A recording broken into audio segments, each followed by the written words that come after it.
আপনার স্টার্টিং হুইলে হাত দেওয়ার নিয়মটা হলো, ধরার নিয়ম হলো যে আপনি ঘড়ির কাঁটার ৩-৯ বরাবর, এই হলো যে আপনার ৯ আর এই হলো ৩, এই ৩ এবং ৯ বরাবর ধরবেন, ঠিক আছে? জি। এইভাবে ক্যানটা বিলে, এই কেনাচ্ছা বিলে এইভাবে ধরবেন না। আবার ঘুরানোর সময় যখন বামে ঘুরাবেন তখন হাতটা সিট করবেন, হাত সিট করেন, সিট করে ধরেন, মুখ করে এইভাবে ঘুরাবেন, ঠিক আছে? হ্যাঁ, এখন ধরেন, বুঝতে পারছেন সেটা? জি, বুঝতে পারছি। এখন এখন কথা হলো ওস্তাদ, আপনি তো আমাকে আস্তে আস্তে গাড়ি চালান শিখাইলেন, কিন্তু জোরে চালান তো গাড়ি চালানো শিখাইলেন না। সুন্দর একটি কথা বলেছেন। আস্তে কেন চালানো শিখেছি, জোরে কেন শিখাইনি? কিন্তু কথা হলো, আপনি যখন আস্তে আস্তে গাড়ি চালানো শিখবেন, কিন্তু জোরে চালানো আপনাকে শিখাইতে হবে না, এটা আপনি এমনিতেই পারবেন।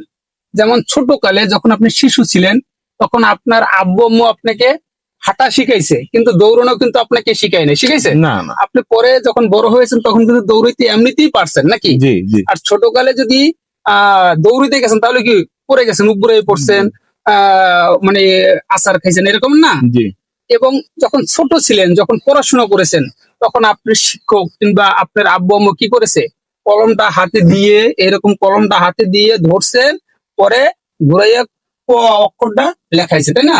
জি। তা এখন আপনি আমার কাছে আসছেন ড্রাইভিং শেখার জন্য, এটা আপনার একদম নতুন, আপনি এখানে একদম নিউ। সেক্ষেত্রে আপনাকে আমরা হাতে ধরে শিখাচ্ছি, আস্তে আস্তে শিখাচ্ছি। হ্যাঁ, আপনি যখন গাড়ি চালাইতে চালাতে আপনার যখন এক্সপিরিয়েন্স হয়ে যাবে, অভিজ্ঞতা হয়ে যাবে, তখন আপনি এমনিতেই জোরে চালাতে পারবেন, এটা আপনার শিখাইতে হবে না। ধন্যবাদ, অসংখ্য ধন্যবাদ এই তথ্য দেওয়ার জন্য, আর আপনার এভাবে শিখানোর জন্য আপনাকে অসংখ্য ধন্যবাদ। আপনাকেও অসংখ্য ধন্যবাদ। আপনার স্টার্টিং হুইলে হাত দেওয়ার নিয়মটা হলো, ধরার নিয়ম হলো যে আপনি ঘড়ির কাঁটার ৩-৯ বরাবর, এই হলো যে আপনার ৯ আর এই হলো ৩, এই ৩ এবং ৯ বরাবর ধরবেন, ঠিক আছে? জি। এইভাবে ক্যানটা বিলে, এই কেনাচ্ছা বিলে এইভাবে ধরবেন না। আবার ঘুরানোর সময় যখন বামে ঘুরাবেন তখন হাতটা সিট করবেন, হাত সিট করেন, সিট করে ধরেন, মুখ করে এইভাবে ঘুরাবেন, ঠিক আছে? হ্যাঁ, এখন ধরেন, বুঝতে পারছেন সেটা? জি, বুঝতে পারছি। এখন এখন কথা হলো ওস্তাদ, আপনি তো আমাকে আস্তে আস্তে গাড়ি চালান শিখাইলেন, কিন্তু জোরে চালান তো গাড়ি চালানো শিখাইলেন না। সুন্দর একটি কথা বলেছেন। আস্তে কেন চালানো শিখেছি, জোরে কেন শিখাইনি? কিন্তু কথা হলো, আপনি যখন আস্তে আস্তে গাড়ি চালানো শিখবেন, কিন্তু জোরে চালানো আপনাকে শিখাইতে হবে না, এটা আপনি এমনিতেই পারবেন।